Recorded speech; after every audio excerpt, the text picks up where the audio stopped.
Hello बच्चों, चलिए प्रश्न को पढ़ते हैं। यदि लेंस के बीच के भाग को ढक दें तो प्रतिबिंब पर क्या प्रभाव होगा।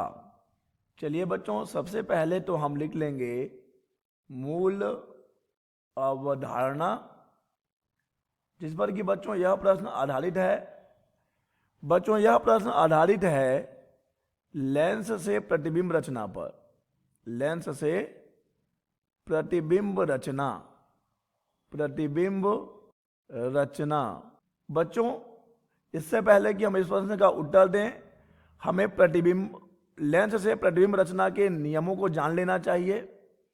बच्चों हम जानते हैं कि लेंस से प्रतिबिंब रचना के कुछ नियम होते हैं, जैसे कि चलिए हम एक लेंस ले लेते हैं और ये हमने बना लिया इसका मुख्य अक्ष। बच्चों अब हम जानते हैं कि जो प्रकाश किरण मुख्य अक्ष के समांतर आती है वह फोकस से जाती है, और बच्चों जो प्रकाश किरण फोकस से होकर आती है वह समांतर हो जाती है।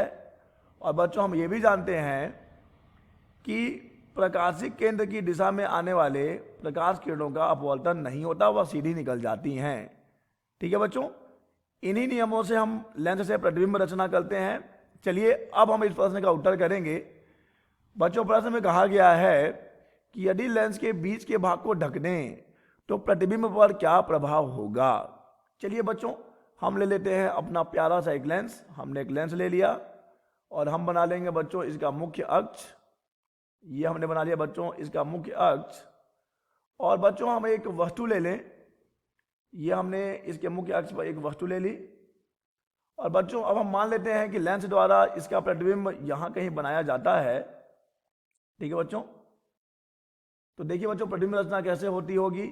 यहाँ से कोई प्रकाश किरण समांतर आया, ठीक है बच्चों, और हम जानते हैं कि जो समांतर आएगा वो फोकस से जाएगा। तो बच्चों ये रहा एक अपवर्तित किरण। चलिए बच्चों एक और ले लें, कम से कम प्रतिबिंब रचना के लिए दो प्रकाश चाहिए होते हैं। ये रहा बच्चों हमारा दूसरा प्रकाश। अब देखिए बच्चों ऐसा नहीं है कि उस वस्तु से केवल दो प्रकाश किरण ही आ रहे हैं और वो दो प्रकाश किरण ही प्रतिबिंब रचना कर रहे हैं। बच्चों हम जानते हैं कि वस्तु से अनंत प्रकाश किरणें चलेंगी और वे सभी की सभी इस लेंस से अपवर्तित होंगी, और उन सभी किरणों के मिलने से बच्चों ये प्रतिबिंब रचना होगा। जैसे कि बच्चों देखिए हो सकता है कि प्रकाश किरण इस फोकस से होता हुआ यहाँ आए और फिर अपवर्तित होकर वो यहाँ से जा रहा हो बच्चों। तो बच्चों यहाँ से हम देख सकते हैं कि इसके मध्य बहुत सारे प्रकाश किरणें होंगी जो यहाँ से चलेंगी।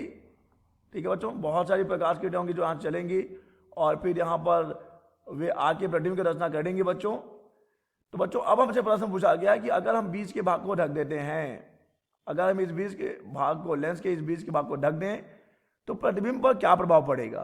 तो बच्चों देखिए, अगर हम बीच के भाग को ढक भी देंगे तो बस यहाँ से आने वाली प्रकाश किरणें वहाँ नहीं पहुँचेंगी, लेकिन बाकी बच्चों यहाँ से प्रकाश किरणें पहुँचेंगी, यहाँ से प्रकाश किरणें वहाँ पहुँचेगी। अतः बच्चों प्रतिबिंब तो वहीं बनेगा। अतः प्रतिबिंब की स्थिति में कोई परिवर्तन नहीं होगा, स्थिति में परिवर्तन नहीं होगा बच्चों। और प्रतिबिंब के प्रकृति में भी कोई परिवर्तन नहीं होगा, स्थिति भी वही रहेगी, प्रकृति भी वही रहेगी बच्चों, प्रकृति में भी कोई परिवर्तन नहीं होगा। हाँ बच्चों हो सकता है और होगा भी कि पहले यहाँ पे ज़्यादा प्रकाश किरणें पहुँच रही थी तो प्रतिबिंब ज़्यादा तीव्र बन रहा था, और अब चूंकि हमने बीच के भाग को ढक दिया है तो यहाँ से होकर आने वाली प्रकाश किरणें अब यहाँ नहीं पहुँच पाएंगी, जिससे कि बच्चों प्रतिबिंब की तीव्रता कम हो जाएगी, तीव्रता घट जाएगी। ठीक है बच्चों, तो ये हो जाएगा बच्चों हमारे प्रश्न का उत्तर कि अगर हम बीच के भाग को ढक भी देंगे तो स्थिति में कोई परिवर्तन नहीं होगा, प्रकृति में कोई परिवर्तन नहीं होगा, बस हाँ प्रतिबिंब की तीव्रता घट जाएगी। आशा करते हैं बच्चों आपको यह प्रश्न समझ आया होगा। धन्यवाद।